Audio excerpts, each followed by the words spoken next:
मेरा smart computers के नाम से सिख कॉलोनी मेन रोड पर एक शॉप है जो कि कंप्यूटर आईटी का कंप्लीट वर्क करता है। ये शॉप 1996 में मैंने स्टार्ट किया था। हम लोग इसमें कंप्यूटर्स का काम उस समय में जब कंप्यूटर्स थे वो बहुत बेसिक लेवल के कंप्यूटर्स आया करते थे और कंप्यूटर्स में बहुत ही एंट्री लेवल जैसे कि 386 486 हुआ करता था। ऑपरेटिंग सिस्टम भी 3.1 हुआ करता था। उस समय हम लोग आईटी इंडस्ट्री में इंट्रोड्यूस हुए थे। उस समय आईटी इंडस्ट्री में मार्केट में कंप्यूटराइजेशन बहुत ही कम था। बहुत कम जगह कंप्यूटर्स देखने को मिलते थे और लोग कंप्यूटर्स के बारे में बहुत कम जानकारी थी। एक्चुअली हम लोगों का फैमिली में सबका एजुकेशनल बैकग्राउंड अच्छा था, सब लोग पढ़ाई में ही ध्यान देते थे। बट मेरा कुछ इंटरेस्ट पढ़ाई के बाद कुछ बिजनेस वगैरह इस तरह से करने का पहले से ही था। मेरे जो फ्रेंड सर्कल्स वगैरह में थे, जितने भी फ्रेंड थे वो सब बिजनेसमैन थे। किसी की गोल्ड एंड सिल्वर की दुकान थी, किसी की और किसी तरह की शॉप थी। तो उन सब को देख के मुझे लगता था कि बिजनेस में ग्रोथ काफ़ी अच्छी होगी। मेरे फादर मदर या पीछे सारा बैकग्राउंड देखा जाए तो सभी लोग शुरू से या तो गवर्नमेंट जॉब में थे या किसी प्राइवेट जॉब में थे, किसी ने भी बिजनेस नहीं किया था। तो मुझे उनको फ्रेंड्स को देख के ऐसा लगता था कि मुझे बिजनेस में आना चाहिए। इवन मेरी फैमिली में ही मेरे ब्रदर्स हैं, वो भी डॉक्टर विवेक मांडो, वो फिजिक्स में प्रोफेसर है। छोटा ब्रदर है, वो भी बीटेक किया है, पर सभी ने जॉब नहीं किया, जॉब में ही गए। मेरा जो इंटरेस्ट था वो पर्टिकुलर इसलिए हुआ फ्रेंड्स को देख के कि उनको थोड़ा उनकी लाइफ स्टाइल, उनके जो दूसरी चीज़ें देखते थे उनसे मुझे मोटिवेशन मिलता था। तो मुझे लगा कि पढ़ने के बाद मुझे भी इसमें आना चाहिए। तो मैंने एमएससी किया। एमएससी करने के बाद मैं सीधा बिजनेस स्टार्ट करने के लिए अहमदाबाद गया। अहमदाबाद में मैंने थोड़ा आईटी वगैरह हार्डवेयर इनका ट्रेनिंग एक्स्ट्रा लिया। उसके बाद मैंने बिजनेस स्टार्ट किया। मेरे साथ के जो फ्रेंड्स थे जो बिजनेस में थे, उन्होंने इंस्पायर किया कि बिजनेस ज़्यादा अच्छा है, जॉब करने से बेटर है कि बिजनेस में आइए, अपॉर्चुनिटीज मिलेगी, आगे ग्रोथ मिलेगी। बिजनेस में सफर तो बहुत अच्छा रहा। कई बार कई तरह के उतार चढ़ाव आए, कई चीज़ें देखने को मिली, कई चीज़ें दुनिया से सीखने को मिली। बिजनेस अपने आप में मतलब कहीं अपॉर्चुनिटी देता है, कहीं चैलेंजेस देता है। तो इसमें कहीं कहीं न कहीं मतलब आपको बहुत हार्ड वर्किंग करनी होती है। बिना हार्ड वर्किंग के इसमें कुछ भी सक्सेस नहीं है। बट ओवरऑल अगर देखा जाए तो सक्सेस मंत्र हार्ड वर्किंग है। और अभी तक फाइनली अगर आज मैं देखूं अराउंड 25 ईयर्स मुझे हो गए हैं इस बिजनेस में, तो 25 ईयर्स बाद आई कैन से कि मैंने बहुत कुछ अचीव किया है। पहला सेटबैक मेरा सबसे बड़ा प्रॉब्लम जो ये था, बिजनेस स्टार्ट करते ही फाइनेंशियल प्रॉब्लम्स बहुत बड़े थे, क्योंकि फैमिली बैकग्राउंड पीछे कहीं भी बिजनेस का नहीं था, पैसा भी नहीं था। उस समय हम लोगों को इनिशियल लेवल बहुत प्रॉब्लम्स आती थी। और दूसरा क्या है, आईटी का पूरा इंडिया में कहीं भी इंफ्रास्ट्रक्चर नहीं था। हमें एक कंप्यूटर बेचने के लिए, पर्टिकुलर एक कंप्यूटर लेने के लिए जाना होता था। यहाँ से दिल्ली और बॉम्बे दो ही जगह मार्केट हुआ करती थी, तो वहाँ हमें एक एक कंप्यूटर बाई करने के लिए जाना होता था, क्योंकि एक साथ 10 कंप्यूटर खरीदने के लिए पैसा नहीं होता था। तो एक कंप्यूटर का हम पैसा इकट्ठा करते थे, लेके आते थे, उसको कंप्लीट करके यहाँ से सेल करते थे। सेल करने में भी बहुत प्रॉब्लम आती थी। हम लोगों को कस्टमर को सेल के बाद आफ्टर 7 डेज तक उसी उसको ऑन करना, ऑफ करना, उसको बेसिक यूज़ करना, ये भी सिखाना होता था। उस समय विंडोज 95 नया नया ऑपरेटिंग सिस्टम लॉन्च हुआ था, जिसमें कई तरह की थीम्स वगैरह थी। विंडो का जो फर्स्ट वर्जन 3.1 था, उसका अपडेट उसी समय आया था। तो उस विंडोज़ को चलाने के लिए हम लोग कई बार बेचने के बाद 15 डेज तक कस्टमर को घर पर जाकर रोज 1 घंटा ट्रेनिंग देते थे। इस तरह से इन टर्म्स कंडीशन पर हम लोग कंप्यूटर बेचा करते थे। इनिशियल लेवल पे कंप्यूटर बेचना बहुत टफ था, क्योंकि कंप्यूटर बिल्कुल भी लोगों के लिए, लोग बिल्कुल भी अवेयर नहीं थे। तो उनके लिए बहुत मुश्किल था कि वो कंप्यूटर खरीदे फिर उसको समझे। तो वो ये भी शर्त रखते थे, आप कंप्यूटर तो हम खरीद रहे हैं, बट आपको हमें आके और उसको सिखाना पड़ेगा। तो 15-15 दिन तक हम लोग 1-1 घंटा पर डे जाके उस पर्सन को बेसिक एजुकेशन देते थे कि कंप्यूटर को इस तरह से ऑन करना है, इसमें इस तरह के ये प्रोग्राम्स हैं। तो इनिशियली हमें बहुत प्रॉब्लम्स आई, फाइनेंशियल प्रॉब्लम भी बहुत आई। फिर धीरे धीरे हम लोगों को लोन वगैरह की फैसिलिटी मिली, थोड़ा सा टर्नओवर बढ़ा। उसके साथ साथ बैंक में हमारे डॉक्यूमेंट्स कंप्लीट हुए, और डॉक्यूमेंट्स कंप्लीट होने के बाद बैंक ने हम लोगों को लोन दिया। देखिए, कोई भी सक्सेस अगर चाहिए तो सैक्रिफाइसेस तो करने ही होते हैं।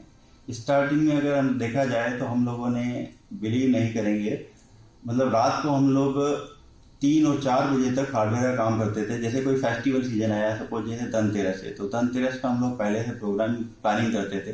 कई तरह के सिस्टम इकट्ठे करते थे, फिर उन सबको तैयार करके रखते थे। रात को 3-3 4-4 बजे तक काम करते थे। उस समय आईटी के मार्केट में भी बंदे नहीं मिला करते थे। तो इस तरह से हम लोगों ने अपना काफ़ी टाइम डिवोट किया। 3-3 घंटा 4-4 घंटा सो के काम करते थे। इस तरह से हार्ड वर्किंग कर करके और ये किया। इसके अलावा भी हम लोगों ने कुछ बाद में भी सेक्रीफाइसेस किए। बहुत ज़्यादा टाइम बिजनेस में देने की वजह से फैमिली लाइफ काफ़ी डिस्टर्ब हो रही थी। स्टार्टिंग में हम लोगों को फैमिली के साथ भी बहुत कॉम्प्रोमाइज़ करने पड़े। बट धीरे धीरे धीरे धीरे जैसे जैसे बिजनेस एक्सपांड हुआ, और बिजनेस थोड़ा सा सेट हुआ, उसके बाद ये सब प्रॉब्लम कम होती गई। कोर स्ट्रेंथ मेन चीज़ हार्डवर्क, दूसरा ऑनेस्टी। आप जब भी काम कर रहे हैं तो कस्टमर को धीरे धीरे आप पे ट्रस्ट होने लगता है। कस्टमर ट्रस्ट तभी करता है जब आपका प्राइस वगैरह सब एक लिमिटेड मार्जिन में हो, आप अपने सिस्टम से चले। हम लोगों ने अपने बिजनेस में शुरू से ध्यान दिया कि हमारा जो मार्जिन वो 3 to 5% हो, 3% से नीचे नहीं जाए, बट 5% से ऊपर हम लोग नहीं रखते हैं। तो एक सिस्टमेटिक मार्जिन। दूसरा सर्विसेज हो गया, सर्विसेज जो भी दें वो कस्टमर सेटिस्फाई होना चाहिए। ठीक है, अब ये मान के चलिए कि अपन 10 लोगों को सर्विस देंगे, उसमें 2 लोग तो कितना भी सेटिस्फाई कर लो बट वो सेटिस्फाई नहीं हो पाएंगे। बट अगर 10 में से अपन 8 लोगों को भी अच्छे से सेटिस्फाई कर लेते हैं तो बिजनेस में बहुत अच्छा अचीवमेंट माना जाता है। तो मेरे ख्याल से सक्सेस के लिए ये कि एक तो आपको बहुत ईमानदारी से काम करना चाहिए, दूसरा आप ट्रस्ट डेवलप तभी कर पाएंगे जब आप अपना मार्जिन सिस्टमेटिक लेके चलेंगे। आप मार्जिन नहीं बढ़ा सकते हैं, टर्न ओवर बढ़ा सकते हैं। आप ज़्यादा से ज़्यादा लोगों से जुड़िए, ज़्यादा से ज़्यादा लोगों से जितना जुड़ेंगे, ज़्यादा लोगों से मैनेज करेंगे, आपका बिजनेस बढ़ेगा। बट अगर आपने मार्जिन ज़्यादा जोड़ना शुरू किया तो आपके कस्टमर धीरे धीरे टूट जाएंगे।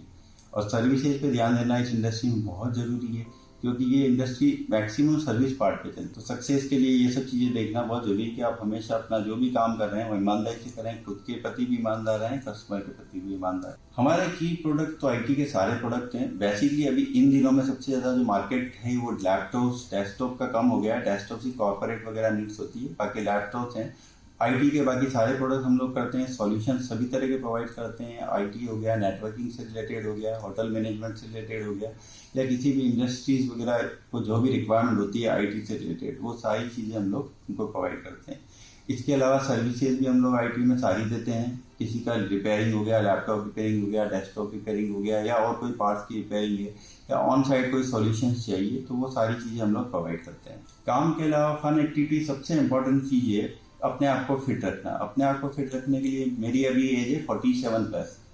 हम लोगों ने शुरू से ध्यान दिया है कि पिछले करीब 20 साल से मैं सुबह मॉर्निंग में अपना लाइट एक्सरसाइज, योगा, स्विमिंग, ये सारी चीज़ें शेड्यूल रखा हुआ है। तो मेरा पर्टिकुलर सुबह का 1.5 से 2 घंटा ऑन एन एवरेज मेरा अपने सेल्फ इसके लिए होता है। यही मेरा फन है। और इवनिंग में भी मैं जब भी टाइम मिल जाता है, वीक में एटलीस्ट 2 to 3 टाइम, तो 4 to 5 किलोमीटर्स वॉक करने की ट्राई करता हूँ। ये फिटनेस के लिए भी अच्छा है। और इससे योगा करने से थोड़ा सा एक सबसे बड़ा प्लस पॉइंट ये है कि दिन भर आपको वर्क करने के लिए अच्छी एनर्जी मिलती है। तो मैं ये कहूँगा कि सभी को एटलीस्ट योगा तो सुबह आधा घंटा करना ही चाहिए।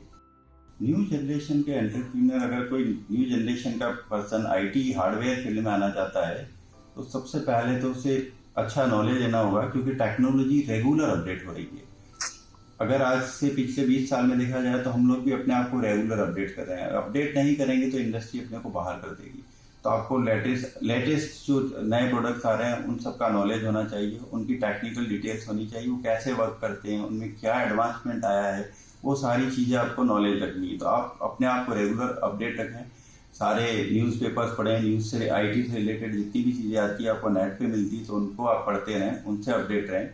फिर आपको एक स्टार्टअप लेना है, तो स्टार्टअप लेना है तो छोटा सा अपना कोई घर से ही स्टार्ट करें, क्लासीफाइड वगैरह में ऐड दें, और छोटे छोटे लेवल पे, जैसे मैंने स्टार्ट किया था, मैंने भी अपने घर से स्टार्ट किया था।